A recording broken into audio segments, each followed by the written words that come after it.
Okay, I'm going to attempt to set NetBeans 11 up with Java FX 12, and I do actually have Java 12 installed. I mean the real Java on this computer. However, on my other Windows 10 computer, which is running Windows 10 Pro, this is Windows 10 Home on this computer. But my other one, I'm actually running the same setup except that it's OpenJDK 12. So it does work with OpenJDK. Um, at least the technique I'm going to try. I've never tried it on this computer. By the way, I do have my settings on here to Nimbus. So if I'm working on Swing GUI form projects, I can just do the preview thing and it looks proper. So if I don't have my interface set to Nimbus, this doesn't look like this, but the output does when you actually run it. So if I actually run the program,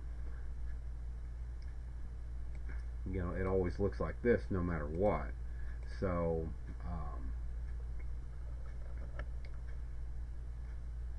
but at any rate, so that's why I have it set this way.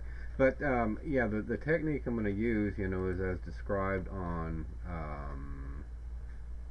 the Java FX website. So, but there's some confusing things in their article, which I tried doing this like a month ago on my other computer, and I just kind of gave up. I got it partially completed, but I couldn't get past certain errors and shit because this just wasn't explained well. I don't know if they got it explained for Mac or what the hell ever, but that's a poor choice as an example operating system since that's like the minority computer. I'd imagine there's probably more Linux computers and more PC computers out there because Mac is not quite like Linux, as you all know, as far as I know anyway.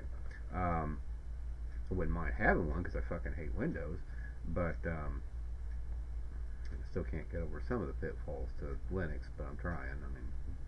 Got a lot of Linux set up. About 10 versions of Linux set up on different computers around, but still, it's got some bugs that still bother me a little bit. I wish they just get their shit together on Linux because it actually could potentially become a popular operating system if they just refined it. But Linux, as it is, it'll never be a mainstream operating system. It just asks too much of the average user out there. It just does. You got to be practically an IT professional to really use it. Not in the simplest sense, but just to even do certain simple things that you do on a PC are a real pain in the ass to do on Linux. It's like even trying to navigate the goddamn directory structure in Linux it's fucking outrageous. How that thing is organized, who knows? There is no real structure to it, right? That made sense back in the DOS days. I used to be on the, way back 25 plus years ago, I used to work on an HPUX platform, with Motif and, Linux or Unix. So, it made some sense back then because you wanted to be able to mount drives as if they were local. It just, because most everything happened on the command line back then, and it was a certain convenience to it. These days, that doesn't even make sense. It's just not that big of a deal. It's more confusing than anything, not knowing what your disk layout is and just how close you are to running out of space. Holy shit, I'd be so fucked it wouldn't be unbelievable given how regularly I run next to the red line on my fucking hard drives and their capacities, It's like I said, it's just really dubious trying to figure that shit out in Linux. You just never quite know for sure, especially if you're relatively new to it, what's really going on. I'm sure you can write some kind of script or something to figure it out, but that's ridiculous to have to do that. So, although I will say Microsoft, sometimes I can't rely on what they say too. There have been occasions when their indications of how full my hard drive is are wrong. But Linux, I do like a lot of aspects of it, especially my installation of Ubuntu Design, the Design Edition or whatever. That looks real slick. How I have it set up, but I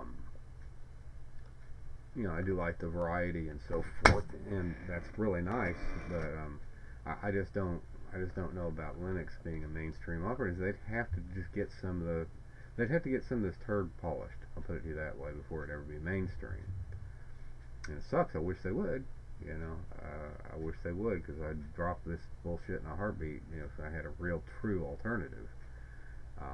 But it just doesn't make sense, given the fact that I know that, geez, even if I was using it, that doesn't mean everybody else in the world is, and I still want to be comfortable on the main platform out there. So, you know, if I develop any applications or put any products out on the market or something like that, I would like to, you know, be as multi-platform as I can. But that's why I wish I had a Mac, but I don't. You know, can't afford those damn things. I do have a couple of real old ones. You know, I got like a Mac 2E, and and I think an old Macintosh 2 that I forgot which one it is though, but it is a newer one than that. But you know, but it went through a fire, so I don't know if it works. It's got smoke damage all over it, and I don't have a monitor for it, so not anymore. But again, it's not as new as an iMac. It's still pre-return of the Steve Jobs. But at any rate, you know, I just wanted to say that, but I want to get back onto the topic. I'll do that in another video.